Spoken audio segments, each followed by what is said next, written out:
এই প্রচণ্ড গরমে জীবন ঠান্ডা করা রেসিপি আজকে তোমাদের সাথে শেয়ার করব, যেটা আশা করছি ছোটোবেলায় অনেক খেয়েছো আর প্রত্যেকেরই গরমে এটা ফেভারিট। ঠিক কিভাবে এটা রেডি করলে একদম সেরা সেরা হবে সেটাই দেখাবো। তো দেখে জিভে জল চলে আসবে। আর এইভাবে অবশ্যই এই গরমে একদিন হলেও বানিয়ে খেও, সবার ভীষণ ভালো লাগবে। তো প্রথমেই ভাত বসিয়ে নিচ্ছি, ভাতের চালটা ধুয়ে নিয়েছি, তারপরে জলটা গরম হয়ে গেছে, হাঁড়িতে ভাতটা বসিয়ে দিয়েছি আর দুটো সিদ্ধ আলু আমি করতে দিয়ে দিচ্ছি। আলুটাকে অল্প অল্প করে কেটে দিয়েছি যাতে সিদ্ধ হয়ে যায়। এবার ঢাকা দিয়ে দিলাম আর দেখো ভাতটা ফুটে উঠতে শুরু করেছে। তো ভাত রান্না তো আমরা সবাই জানি, দেখিয়ে দিচ্ছি। তো দেখো ভাতটাও কিন্তু আমার হয়ে গেছে। এবার আমি ভাতের যে ফ্যানটা সেটা ঝাড়িয়ে নেব। আর ভাতের ফ্যান ঝাড়ানোর পর কিন্তু সম্পূর্ণরূপে ভাতটাকে ঠান্ডা করে নিতে হবে। তারপরে এই ভাতটাকে জল দিয়ে রেখে দিতে হবে ওভারনাইট।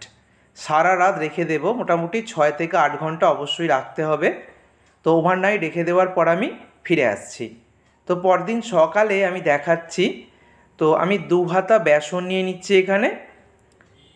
পান্তা ভাতের সঙ্গে কিন্তু বেসন বড়ার একটা অন্যতম সম্পর্ক রয়েছে, বেশ সুন্দর লাগে। অল্প লবণ, পেঁয়াজ কুচি আর কাঁচা লঙ্কা কুচি দিয়ে সব কিছুকে একবার মিশিয়ে নিলাম। এবার অল্প জল দিয়ে আমি এটাকে মেখে নেব। বেশ নরম করে, মানে বেশি পাতলা করে মাখতে যাবে না, একটু ঘন করে মাখবে।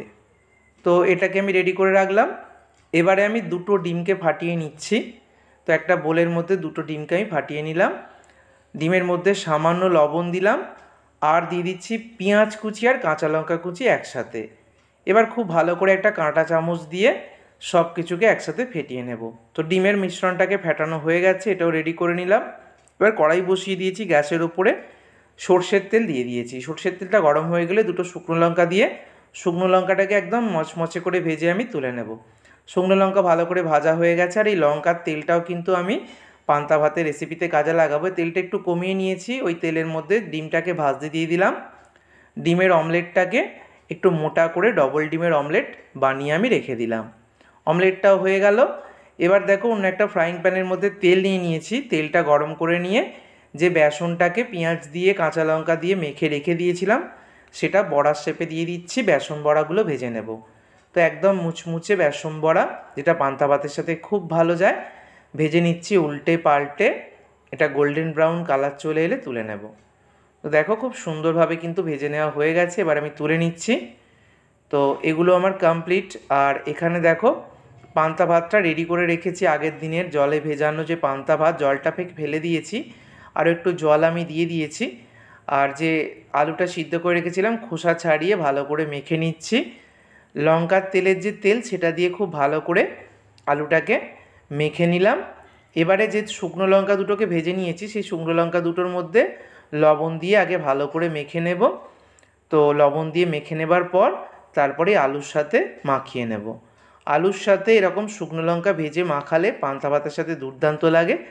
একটু কাঁচা পেঁয়াজ কুচিও দিয়ে দিচ্ছি, খেতে খুব ভালো লাগবে। এখানে কাঁচা পেঁয়াজই দিলাম, তোমরা চাইলে ভাজা পেঁয়াজও ব্যবহার করতে পারো। তো খুব ভালো করে মেখে নিলাম। এখানে আমার আলু মাখাটা রেডি হয়ে গেল। আলু মাখা রেডি। এবারে আমি একটা অন্য থালার মধ্যে, মাটির থালার মধ্যে একটা কলা পাতা এরকমভাবে থালা সমান করে কেটে নিয়েছি। এর মধ্যে পান্তা ভাতটা সার্ভ করছি। দেখতেও সুন্দর লাগবে, খাবার ইচ্ছেটাও বেড়ে যাবে। দেখো কত সুন্দর দেখতে হয়েছে। খুব সুন্দর করে পান্তা ভাতটাকে যতটা সম্ভব চাড়িয়ে দিলাম। এবারে আমি যে আলুটাকে মেখে রেখেছিলাম সেটা দিয়ে দিচ্ছি, এক এক করে সাজিয়ে দেব। এবারে আমি যে বেসন বড়াটা ভেজে রেখেছিলাম সেটা দিয়ে দিচ্ছি। তো বেসন বড়াগুলো সবগুলো দিয়ে দিয়েছি। এবারে যে ডিমের অমলেটটা ভেজে রেখেছিলাম সেই ডিমের অমলেটটা দিয়ে দিলাম।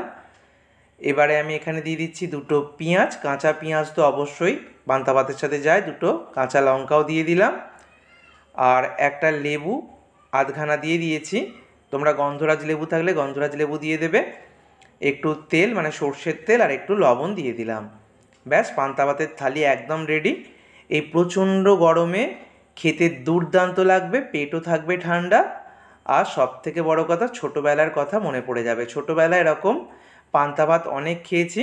তো অবশ্যই বাড়িতে ঠিক যেভাবে দেখালাম এইভাবেই গরমে পান্তা ভাত খেয়ে শরীর ঠান্ডা করে সবাইকে সুস্থ রেখো। ধন্যবাদ।